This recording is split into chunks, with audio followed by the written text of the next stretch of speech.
शेख एक सवाल ये था कि मेरी मतलब बहन है, उनके बच्चे थे शेख, तो उनको मतलब वो उनको मैंने बोला था कि मतलब ये मतलब कोई आलिम वगैरह बच्चे को आलिम वगैरह में ऐड करो या कोई हाफिज वगैरह बनाओ।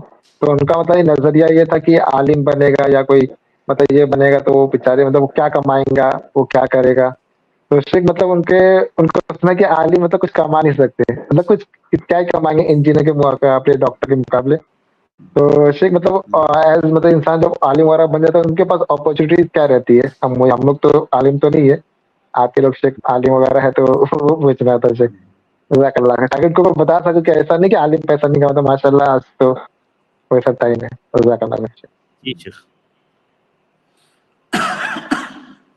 मैं इसका क्या जवाब दूं शेख? देखिए, ये आपकी बहन का नजरिया नहीं है सिर्फ। आप ये मत समझिए कि ऐसा सिर्फ आपकी बहन सोचती हैं। ये हमारा जो समाज है अभी, हिंदुस्तानी समाज, खुसूसन हिंदुस्तानी समाज, ये कई सारे मसाइल में बीमार हो चुका है। बीमार है ये, इसका इलाज यानी सामूहिक बीमारी है, इज्तिमाई बीमारी। तो इसके इलाज की ज़रूरत है। और उन्हीं बीमारियों में से एक बीमारी ये भी है कि अगर हमारा बच्चा दीन पढ़ेगा, काल अल्लाह और काल रसूल पढ़ेगा, तो कमाएगा क्या, उसके लिए क्या चांसेस हैं मुस्तकबल में, है ना। तो ये एक बीमारी है। पहली बात तो आप ये समझें, सबसे पहली बात, एक मुसलमान अगर कोई है तो उसका ईमान अल्लाह पर होना चाहिए, और साथ में जिसका ईमान अल्लाह पर है उसका ईमान ये भी होना चाहिए कि रोजी देना ये अल्लाह रब्बुल आलमीन के हाथ में है। रोजी का मालिक अल्लाह रब्बुल आलमीन है। आप असबाब इख्तियार करते हैं, बाकी देने का इख्तियार अल्लाह के पास है। कितने लोग इस दुनिया में ऐसे हैं जो रात दिन मेहनत करते हैं, फिर भी बेचारे गरीब रह जाते हैं। तो अगर सिर्फ मेहनत करने से रोजी मिलती तो ये बेचारे बहुत सारे मजदूर, अल्लाह रब्बुल आलमीन उनकी मदद करे, बहुत सारे मजदूर गरीब नहीं होते, वो 24 घंटा मेहनत करते हैं। तो मेहनत करने से जरूरी नहीं है कि आपको ज्यादा रोजी मिलेगी। तो रोजी देने वाला अल्लाह रब्बुल आलमीन है, ये ईमान होना चाहिए एक मुसलमान का। ये पहली बात। दूसरी बात ये कि अगर कोई इंसान दीन का इल्म हासिल कर रहा है तो जिस वक्त वो दीन के इल्म में जा रहा है, जाने से पहले वो एक नियत करे। वो नियत क्या करे कि ये दीन का इल्म जो है ये इबादत है। आप ये दुनियावी चीज नहीं है। आप डॉक्टरी पढ़ रहे हैं, इंजीनियरिंग पढ़ रहे हैं, आप कंप्यूटर साइंस पढ़ रहे हैं, कोई भी इल्म पढ़ रहे हैं, ये दुनियावी उलूम है। इसमें आप पैसा कमाने की नियत करें, कोई मसला नहीं है। लेकिन जब आप दीन का इल्म सीखने जा रहे हैं, आपकी नियत यह होनी चाहिए कि मैं इबादत करने जा रहा हूं और दीन का इल्म हासिल करने का मकसद दुनिया कमाना नहीं है। अगर किसी ने दुनिया कमाने के मकसद से दीन का इल्म हासिल किया, ऐसे आदमी के लिए वईद है कि उसको जन्नत की खुशबू नहीं मिलेगी। अल्लाह के नबी सल्लल्लाहु अलैहि वसल्लम की हदीस है कि मन तअल्लमा इल्मन मिम्मा युब्ता बिही वजहुल्लाह, किसी ने ऐसा इल्म हासिल किया जिस इल्म के हासिल करने का मकसद अल्लाह की रजा और खुशनुदी होती है, यानी शरीयत का इल्म, दीन का इल्म, और अगर उसने हासिल किया दुनिया कमाने के लिए, ऐसी सूरत में लम यरह रायहतल जन्ना, उसको जन्नत की खुशबू नहीं मिलेगी।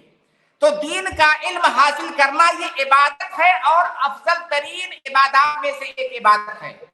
तो अगर कोई इस रास्ते में आना चाहता है तो सबसे पहले तो ये दिमाग में रखे कि इस इल्म के जरिया से मेरा मकसद दुनिया कमाना नहीं है। ये तीसरी बात।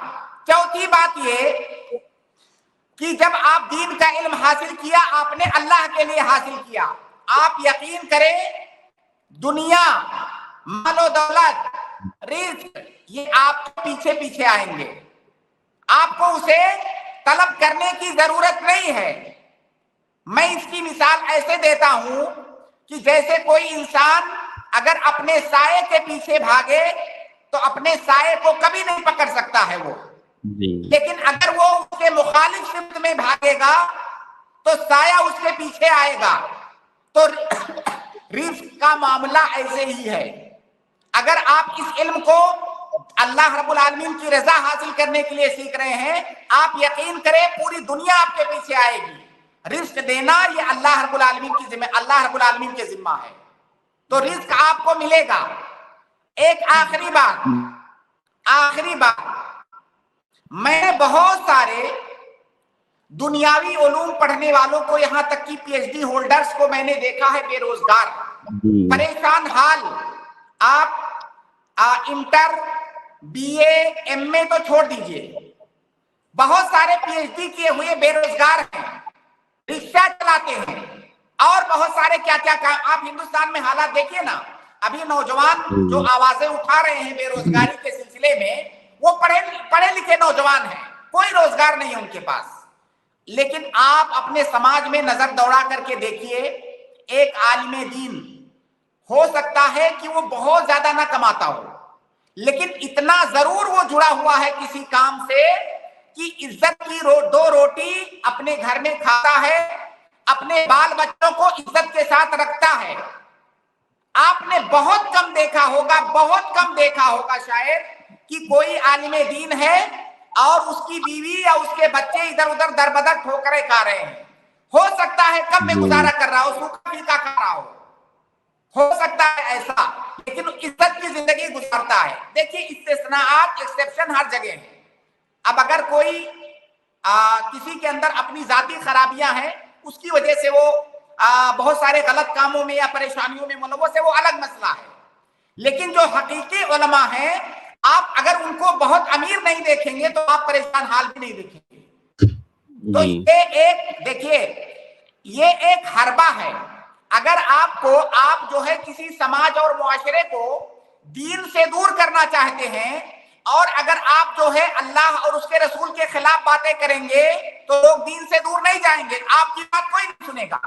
بھائی یہ تو قرآن کے خلاف بات کر رہا ہے، یہ تو سنت کے خلاف بات کر رہا ہے، یہ تو اسلام کے خلاف بات کر رہا ہے، سب لوگ آپ سے نفرت کرنے لگیں گے، کوئی آپ کی بات نہیں سنے گا۔ لہٰذا ان لوگوں نے طریقہ کیا اپنایا ہے کہ دین کے خلاف بات مت کرو، ان لوگوں کے خلاف بات کرو جو دین کی بات کرتے ہیں، جو دین کو دوسروں تک پہنچانے والے ہیں، جو اپنے سینوں میں دین کو بسانے والے ہیں، جو دین کی حفاظت کرنے والے ہیں، ان کے بارے میں بات کرو۔ جب ان کا چراغ بجھ جائے گا، آٹومیٹک دین کا چراغ بجھنے لگے گا۔ حالانکہ اللہ رب العالمین کا وعدہ ہے یہ چراغ کبھی نہیں بجھے گا۔